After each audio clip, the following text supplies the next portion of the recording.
کوئی مرشد نہیں یہ کہتا۔ اب پیر نصیر الدین مرحوم ہو گئے بیچارے، ان کا اپنی گدی سے جھگڑا ہی یہی تھا۔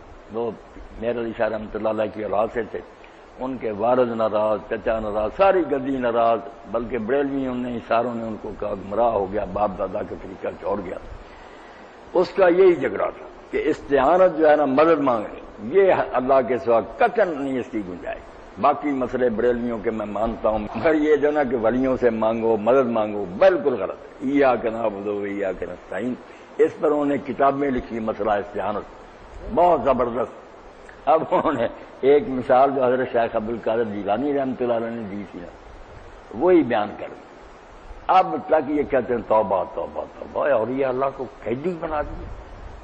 حضرت شیخ عبدالقادر جیلانی نے کہا جو اللہ کو چھوڑ کر بندوں سے مدد مانگتا ہے، اس کی مثال ایسے ہے جیسے ایک بہت لمبا چوڑا دریا ہو، ٹھاٹھے مار رہا ہو، اس کے کنارے ایک درخت اگا ہوا ہو، درخت کا ایک ٹہنا دریا میں گیا ہوا ہو، اس کے ساتھ رسا لٹک رہا ہو، اور ایک آدمی جو نا وہ جکڑا ہوا ہاتھ پاؤں کے ساتھ رسے کے ساتھ لٹکایا ہوا ہو، ادھر بادشاہ سلامت اپنے تخت پر دریا کے کنارے بیٹھا ہو، اس کے فوجیں کھڑی ہوں اور اس کے پاس بے اندازہ تیر ہوں سپاہیوں کے پاس، وہ حکم دے اور اس قیدی کو وہ مارے جا رہے ہوں، قیدی اپنے آپ کو بھی نہ بچا سکے، تو جو اس بادشاہ کو جو با اختیار ہے چھوڑ کر اس بندے ہوئے قیدی سے مانگتا، جتنا احمق وہ ہے اتنا ہی وہ بندہ جو اللہ کو چھوڑ کر مخلوق سے مخلوق کیا دے گی؟ وہ تو آپ قیدی ہے، جو تیر اللہ دکھوں اور مصیبتوں کا چاہے چلاتا ہے، نبی بھی جھیلتے ہیں، رسول بھی بھگتتے ہیں۔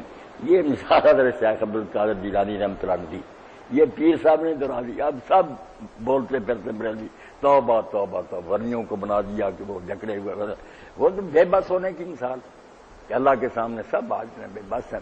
یہ گولڈے والا پیر نصیر الدین نصیر، اس نے تھوڑی سی اپنی تقریروں میں گفتگو کی انہاں پیراں دے پلے، اس نے کہا میں پیر دا پتر ہاں، پیر دا پوتراں، شیخ عبدالقادر جیلانی دی لڑی چاں، یہ جن صفوں پہ تم بیٹھے ہوئے ہو تقریر سننے والے، اس کا جو ایک تنکا ہے نا، یہ بھی میرے اختیار میں کوئی۔ چلو کہہ تو گیا، یہاں تو کئی چپ شاہ ہیں جنہوں نے ساری زندگی لوگوں کو بتایا ہی نہیں۔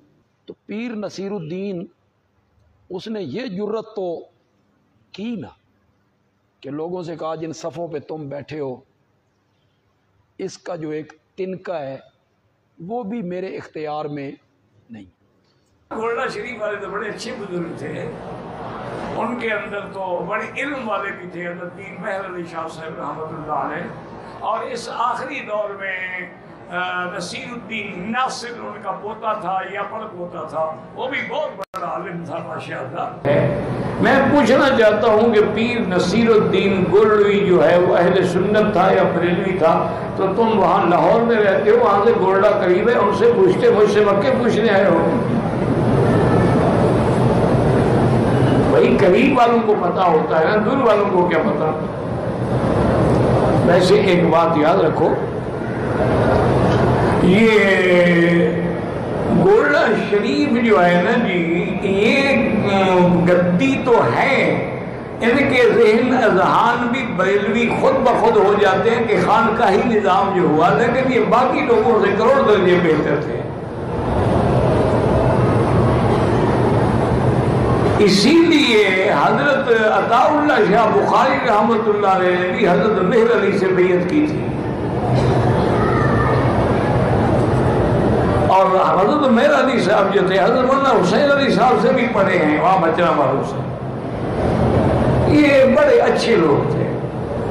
بہرحال ان کے یہاں کبھی علماء دیوبند کے خلاف یا علماء توحید کے خلاف نہ تقریر ہوتی تھی، نہ ان کو گالیاں دی جاتی تھی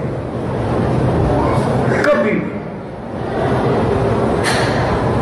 ان کی وفات کے بعد جو ہے ان کے پوتے تھے تقریباً نصیر الدین ناصر، وہ بھی ماشاءاللہ بہت بڑے عالم بھی تھے اور بڑے شاعر بھی تھے، اردو کے بھی، فارسی کے بھی، عربی کے بھی، اور انہوں نے توحید پر بڑی عجیب عجیب نظمیں لکھی ہیں جو پڑھ کے آدمی حیران ہو جاتا ہے۔ باقی آخر اتنے بڑے پیر کے بیٹے تھے، کچھ نہ کچھ ڈھیلا پن تو ہوگا، کبھی کبھی کوئی ڈھیلی بات بھی کر جاتے ہوں گے، ایسے انہوں نے توحید پر بھی بڑا کام کیا۔ اب میرے خیال میں ان کا بیٹا ہے جو کر رہا ہے۔ بہرحال اللہ سب پہ کروڑوں رحمتیں فرمائے، اور وہ حضور کے صحیح عاشقوں میں تھے، بہت بڑا علمی ذخیرہ تھا، کتب خانہ بھی بہت بڑا تھا، اور بڑے صاحب بصیرت بزرگ تھے، اللہ ان سب پہ کروڑوں رحمتیں فرمائے۔ شورش کاشمیری جیسا اللہ ان کی قبر پہ رحمت کرے، جو بریلویوں کا سخت دشمن تھا نا، لیکن ان لوگوں کے ساتھ تعلق رکھتا تھا۔ پیر نصیر الدین صاحب رحمہ اللہ تعالیٰ سے میری ملاقات 2007 کے اینڈ پہ یا 2008 کے اوائل میں ہوئی تھی، ان کے گھر پہ گولڈا کے اندر۔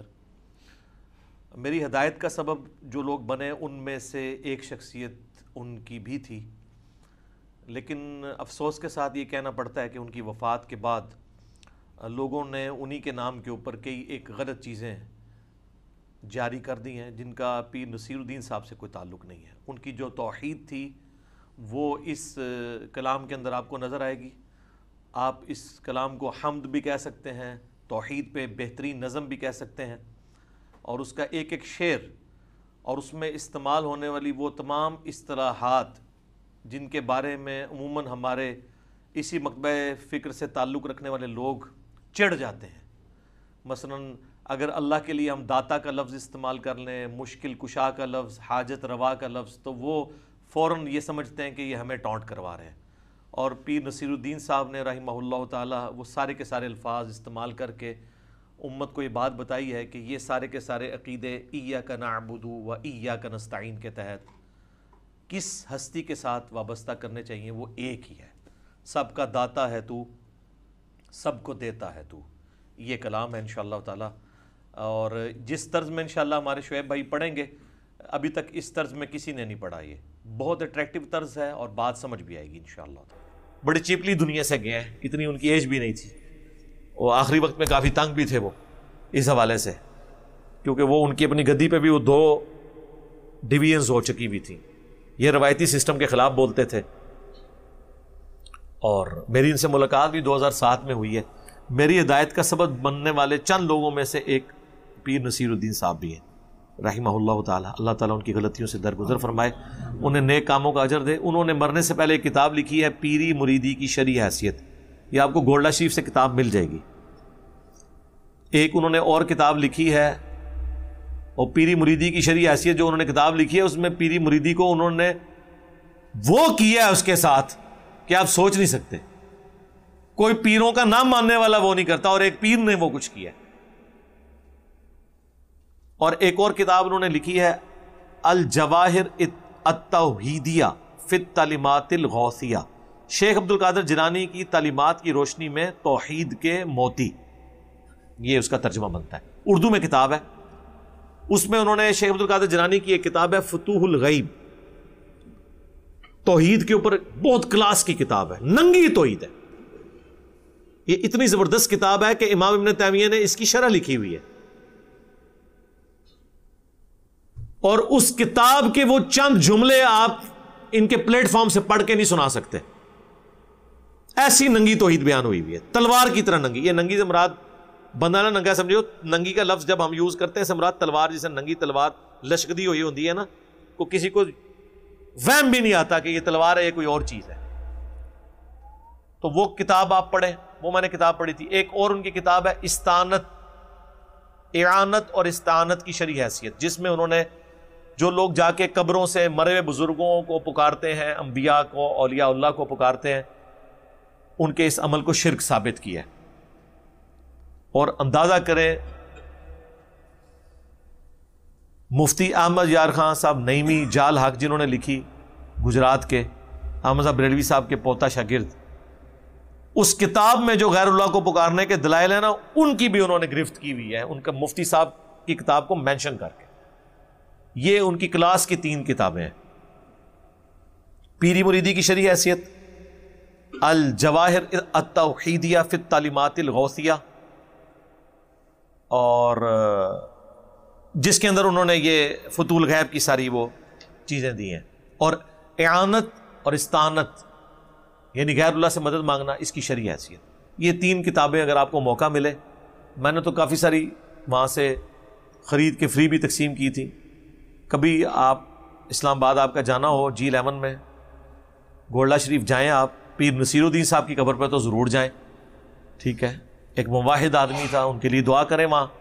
اور وہاں جو بعض سٹال لگے ہوئے ہیں ادھر سے ان کی وہ آپ کو یہ کتابیں مل جائیں تو آپ وہ خریدیں ضرور.